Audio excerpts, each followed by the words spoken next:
সালামু আলাইকুম। ঈদ মোবারক। না, আমাদের পবিত্র ঈদ উল ফিতর শেষ হয়ে গেছে, তবে আজকের ভিডিওটা আমার কাছে আরেকটা ঈদের খুশির মতো মনে হয়েছে।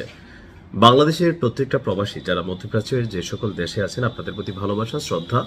আর আপনারা নিশ্চয়ই সবাই আমার সাথে একমত আছেন যে আরব দেশগুলোর প্রতি আমাদের ব্যক্তিগতভাবে কোনো অ্যালার্জি নাই। এই দেশগুলোতে কর্ম করে আমরা আমাদের পরিবার, জীবিকা সবই চালাই, কিন্তু যখনই মুসলিম কমিউনিটি হিসাবে আরবরা নিজেরা ইরানের বিরুদ্ধে মার্কিন যুক্তরাষ্ট্রকে প্ররোচিত করে, যখনই ইসরায়েলকে সাপোর্ট করে, তাদের ভূমি ব্যবহার করে ইরানকে ডিস্টারবেন্স করে, তখনই আমরা নীতিনৈতিকতার জায়গা থেকে আরবদের বিরুদ্ধে অবস্থান নেই।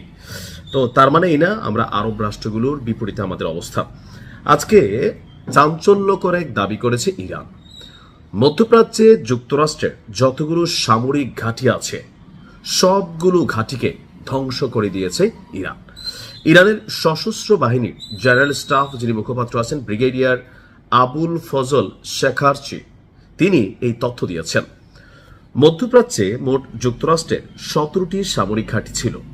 ইরানের দাবি 17টি সামরিক ঘাঁটিকেই ধ্বংস করে দেওয়া হয়েছে। আর এই কাজ করেছে ইরানের আইআরজিসি। দেশটির সশস্ত্র বাহিনীর এমন দাবির পর মধ্যপ্রাচ্য জুড়ে তোলপাড় তৈরি হয়েছে। ইরানের সংবাদ সংস্থা মেহের নিউজ এজেন্সি এই প্রতিবেদনটি প্রকাশ করেছে। এক সাক্ষাৎকারে আমাদের এই জেনারেল বলছেন, পশ্চিম এশিয়া অঞ্চলে অর্থাৎ মধ্যপ্রাচ্যে যুক্তরাষ্ট্রের স্থাপিত 17টি সামরিক ঘাঁটির সবকটিতেই ইরানের শক্তিশালী বাহিনী আপনার হামলা চালিয়েছে এবং প্রত্যেকটা ঘাঁটি কম বেশি ধ্বংসপ্রাপ্ত হয়েছে। এমনকি যুক্তরাষ্ট্র তাদের ঘাঁটি এবং তাদের সেনাদেরকে সুরক্ষা দিতে ব্যর্থ হয়েছে। কিভাবে ব্যর্থ হয়েছে?